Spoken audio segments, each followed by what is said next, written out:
Olá, sejam bem-vindos a mais um episódio do Elas Podem. Sim, eu sou Josueida Carvalho, enfermeira, especialista em saúde da mulher e estou aqui hoje para falar sobre mulheres que empreendem na saúde. E estou com minhas queridas amigas aqui, que são mulheres que empreendem, inclusive, na saúde. Olá, pessoal. Eu sou Daniele Seabra, sou médica, trabalho com medicina do estilo de vida, pós-graduada em nutrologia e estou aqui me aventurando no empreendedorismo feminino na saúde. E eu sou Andréa Mello, pediatra e facilitadora de meditação para crianças e adolescentes. Gente, vamos pensar o seguinte, partindo do ponto e que empreender, mulheres que empreendem, atentem aí.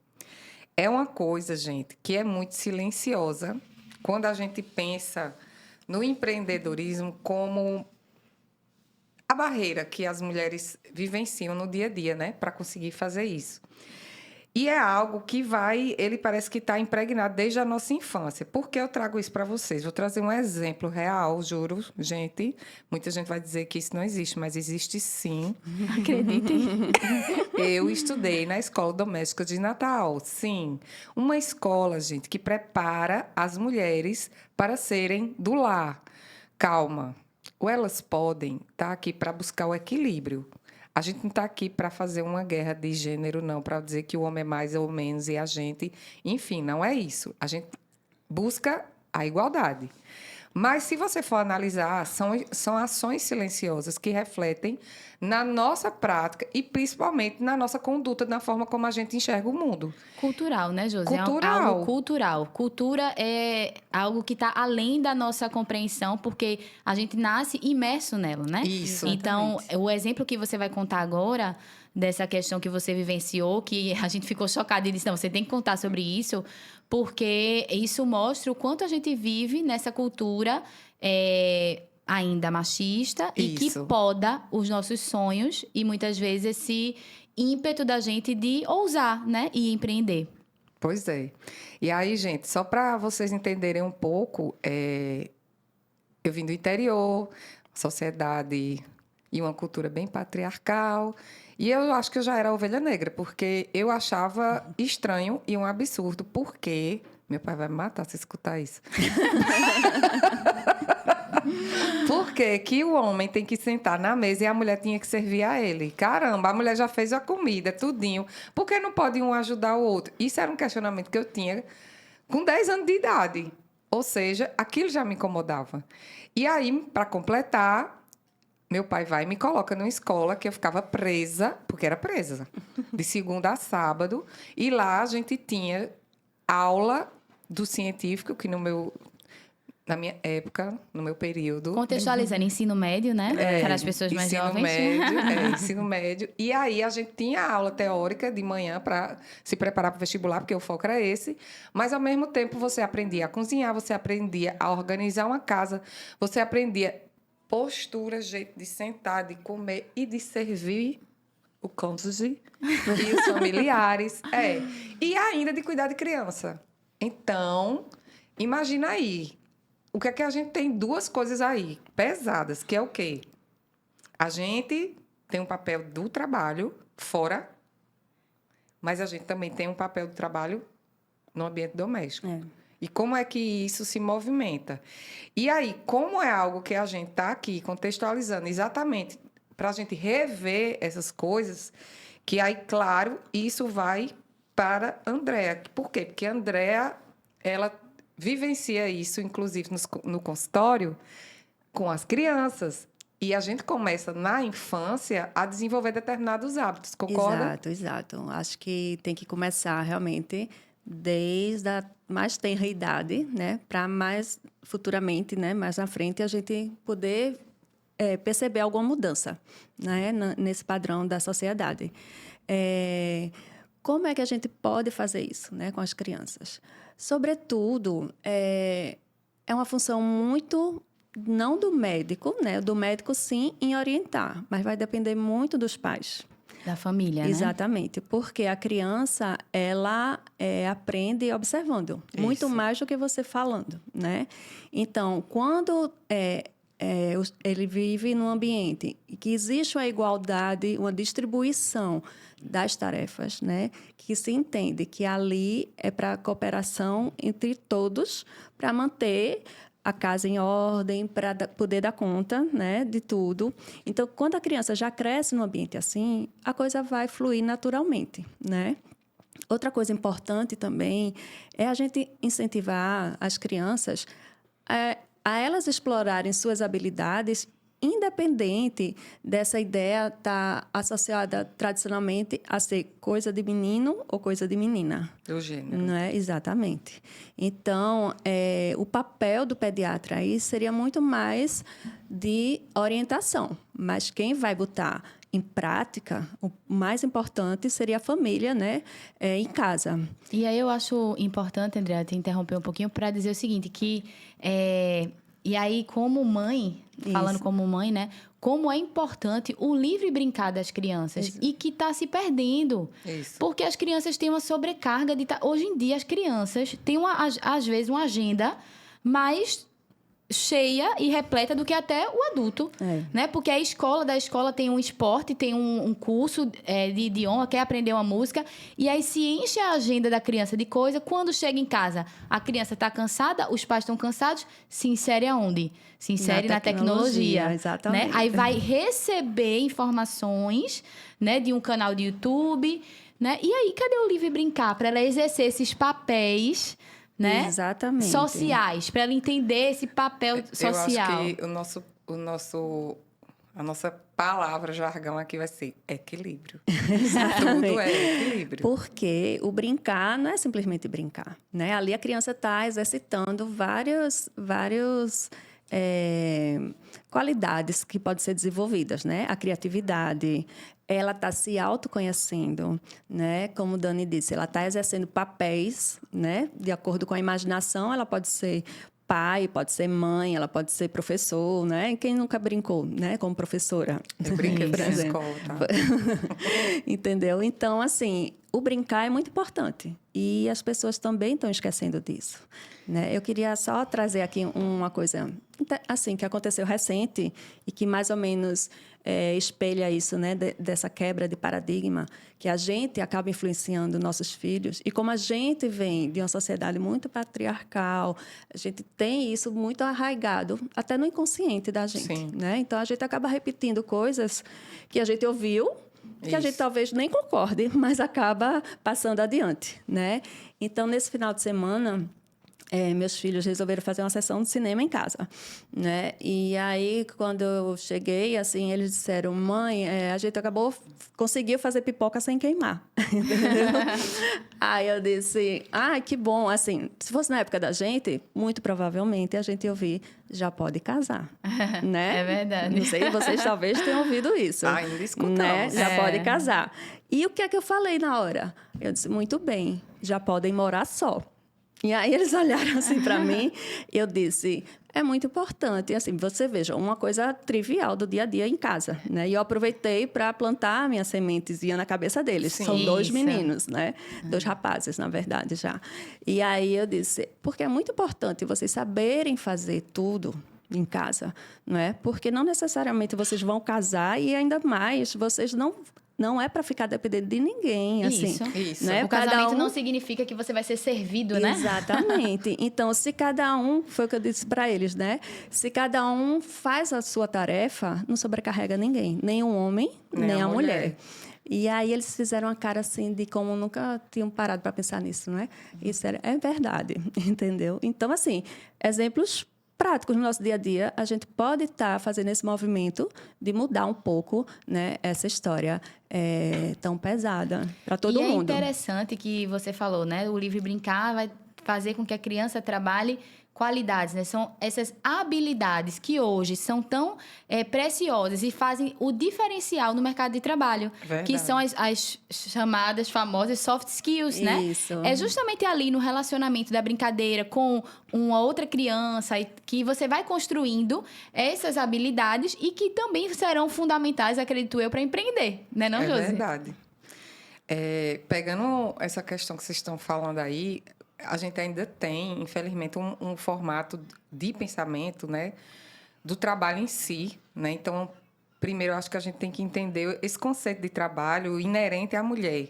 Como você falou, isso está desde a nossa construção de crença, de cultura, e isso reflete e replica, porque, como falou no episódio anterior, né? Que a questão do tempo.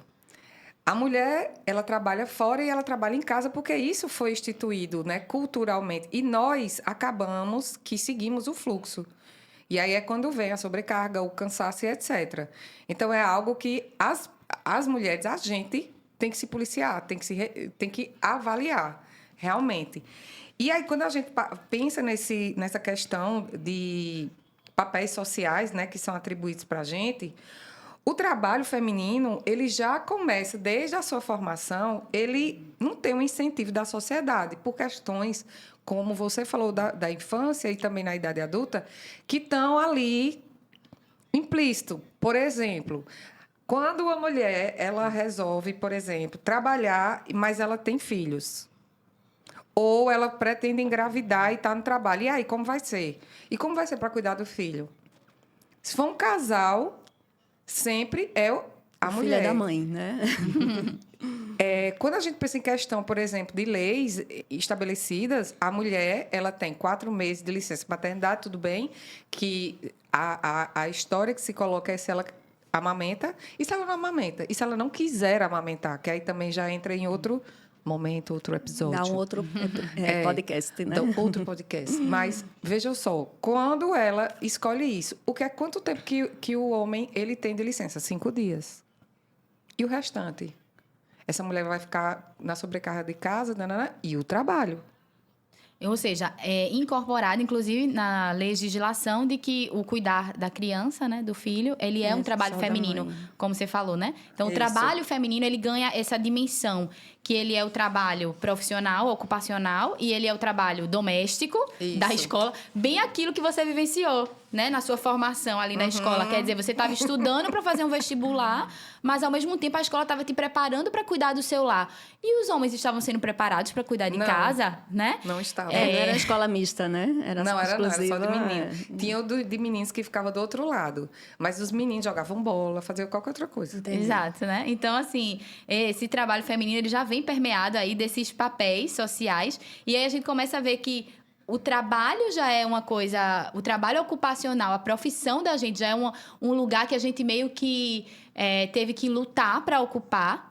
E ainda luta, porque a gente vê hoje em dia que os salários das mulheres ainda é inferior, né? A média do salário feminino é inferior à média de salário masculino. Isso. E empreender, nossa, aí é que o desafio é maior ainda. Porque a gente vai encontrar várias barreiras a isso. Uma delas é essa, tudo que a gente conversou até agora, essa barreira cultural que existe. E aí, a barreira cultural, a gente tem que entender que está na nossa cabeça. Então, a gente foi educado e a gente foi doutrinado, né, socialmente, a entender que esse papel empreendedor não é nosso. E aí, quando a gente vai querer assumir isso, a gente começa a se questionar. Será que eu deveria, né? E meus filhos, Isso. né? Se eu tenho filhos. E minha casa. E meu companheiro, minha companheira. E meus pais. Porque a gente sempre está cuidando de alguém. Isso. E aí a gente E não... quem cuida da gente? Exato. Né, gente? Quem cuida da gente? Exatamente. É interessante que hoje, na saída para gravar aqui, eu disse, eu tô indo gravar um podcast, meu filho, e por que você vai fazer isso? Né? Então, assim, sempre, mas quando o pai vai sair para trabalhar, ele nunca pergunta por que o pai vai trabalhar. Tá vendo? Já vai de Entendeu? casa, gente. Então, essa questão assim, já vem de casa. realmente são muitas as barreiras, né, que travam esse empreendedorismo feminino na saúde, mas hoje, gente, é importante que a gente diga que as mulheres ocupam a maior parte dos profissionais de saúde. Isso. Então, hoje eu sou docente, eu, Andréia, Josi, nós somos docentes da graduação de medicina. Sim. E a gente já vê a inversão na própria graduação de medicina de serem mais mulheres do que homens, É né? verdade. Na graduação. Isso Então, mesmo. se a gente não vai para o mercado de trabalho, se a gente não ocupa esse espaço, quem é que vai ocupar? E se a gente não se prepara para ocupar esses espaços, né? Porque Isso. como docente, a gente também tem essa missão de apresentar os caminhos, as possibilidades de empreender na saúde. Isso. Que é uma questão que, gente, é diferente. Entendam, trabalho é uma coisa. Empreender é diferente. Empreender na saúde. Ou, quando a gente fala da questão do empreendedorismo feminino, é exatamente estratégias pensadas por mulheres, certo? E que fazem com que elas tenham um retorno financeiro com isso, claro. Mas quando a gente faz a análise entre empreender, o empreendedorismo feminino aqui no Brasil e em outros países, é muito interessante o que é apresentado. Então, quem é o perfil das mulheres que empreendem no Brasil? São aquelas mulheres que elas precisam complementar a renda, né? Então, empreender acaba sendo uma necessidade de sobrevivência. Isso. E mais interessante que é colocado é que não é só a independência financeira pelo sustento, mas também a tentativa dela se libertar, né, de violência sofrida em relacionamentos.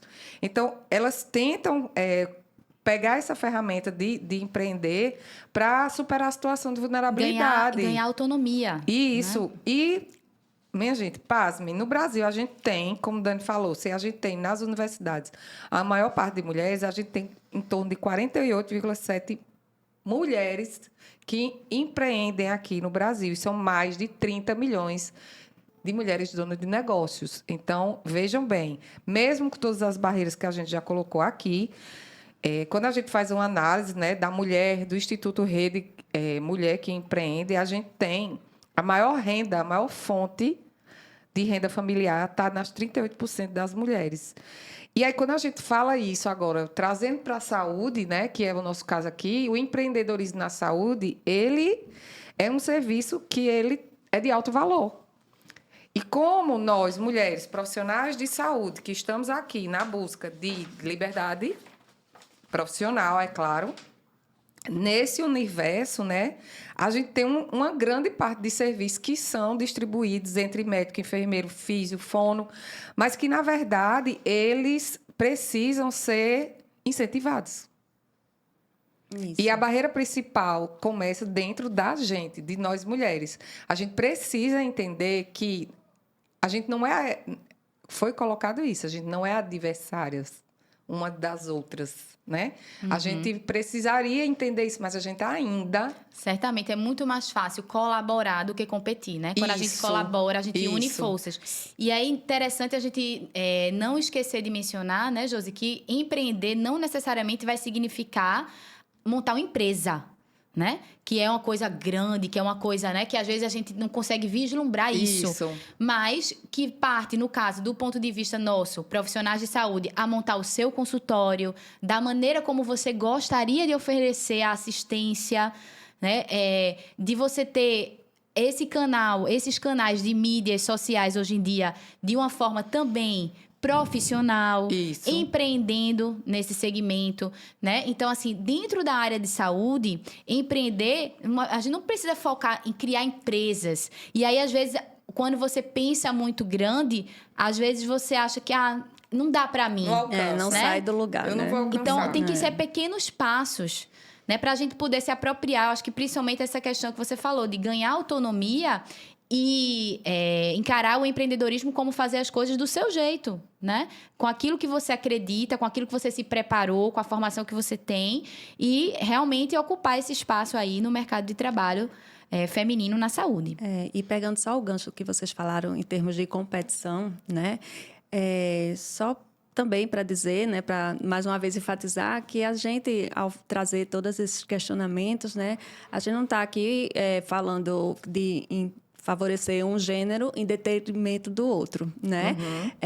Na verdade, o que a gente quer mostrar com todo esse debate e tudinho é que os homens e as mulheres, eles têm as mesmas oportunidades, né? E que todos os dois sejam tratados com respeito e com justiça. Não, né? certamente. E assim, porque é difícil empreender no Brasil, seja homem ou seja mulher. Exato, né? É exato. difícil. O nosso país não é fácil para empreender. Várias barreiras. Né? Várias barreiras tributárias, burocráticas, financeiras, né, gente? Não vamos deixar de falar que o financeiro conta muito. Sim. Né? E aí vem também essa questão, assim, para a mulher, de ainda você mais ter uma segurança para quando você precisar, por exemplo, ter um filho, né? Então a gente se apega muito a essa questão de ter uma segurança, né? E aí isso vai podando esse sonho de empreender. Isso. Né? Então é difícil para homem, é difícil para mulher, mas a gente sabe que para as mulheres nós temos particularidades, né? E aí eu acho que vale muito a gente pensar naquele episódio anterior, né? Qual é o teu propósito? O porquê você quer fazer isso? O que é que te faz feliz? Porque aí você vai, nesse processo de autoconhecimento, você vai decidir, porque também não quer dizer, como o Josi falou aqui inicialmente, não é? Não quer dizer que você tem que empreender. A gente não está dizendo isso aqui, você tem De que forma empreender. nenhuma. Você pode ser feliz sem empreender. Mas se você quiser, também você não precisa deixar que alguém te diga que não é possível. Ou que as limitações que a gente pensa desses papéis sociais, eles vão se sobrepor a isso e por isso que a gente vai desistir. São barreiras intransponíveis, né? Como aqui a gente traz também, além dessa reflexão, estratégias, né, de mulheres que estejam aí pensando em empreender. Então, a gente precisa pensar, gente, de dialogar espaços que a gente possa dialogar até dentro do ambiente doméstico, com os filhos, como você colocou, para estimular essa questão da igualdade. Uma outra coisa que a gente fala também é a questão da rede de apoio. Isso. A rede de apoio para inserir, inclusive, essa questão do momento, aquele momento do autocuidado, que também faz parte do processo do empreender, porque ela vai precisar de tempo para se dedicar e é algo novo, particularmente novo na área de saúde. Eu tenho certeza que quando vocês se formaram, ninguém ensinou vocês como era abrir um consultório. Não.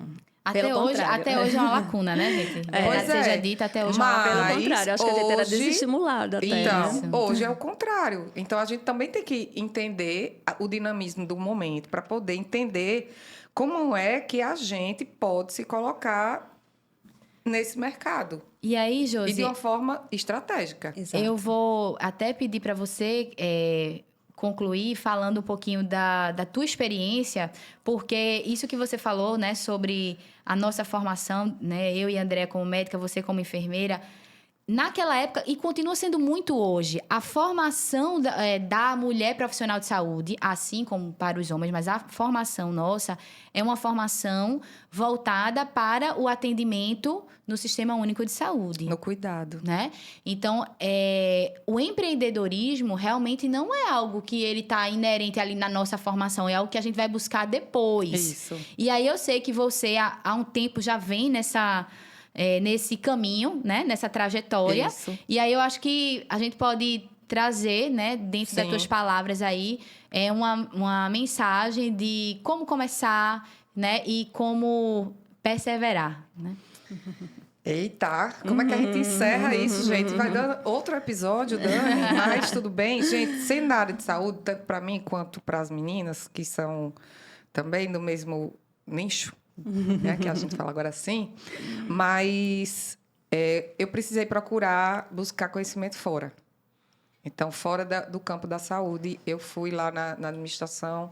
Como eu trabalhei também um tempo em gestão em enfermagem, a gestão me ajudou a entender o que é fazer um planejamento estratégico, como é que desenvolve isso, e a gerenciar serviços. Então, o gerenciamento de serviço me abriu oportunidades para eu conseguir entrar nessa questão do empreendedorismo. Mas, na verdade, a gente precisa primeiro se planejar e entrar em outras áreas. Você vai precisar sair da área de saúde hoje mais do que nunca. Esse espaço que a gente está aqui para a gente hoje é algo novo, né? Mas que a gente precisa o quê? Adquirir o conhecimento, entrar em outras áreas, escutar pessoas de outras áreas, que essas, sim, também vão auxiliar nesse processo da caminhada de construção e, principalmente, o que é que você quer. O seu propósito, né? É o mais importante, porque tem muita gente ainda perdida. E se você não tem um propósito, como é que você vai empreender? Como é que você vai criar algo, Isso. né, seu, pessoal, né? Como é que você vai criar algo com uma identidade se você nem sabe qual é essa identidade, né? Exatamente. Então, Fica aí, meninas, para reflexão, que o empreendedorismo feminino é sim possível, que nós temos potencialidade para isso, principalmente na área de saúde. Basta que a gente entenda o que a gente quer e, principalmente, como a gente pode desenvolver isso, identificando quais são as suas maiores fraquezas e quais são os seus pontos mais positivos que você vai investir nisso. É isso. Até a próxima. Até.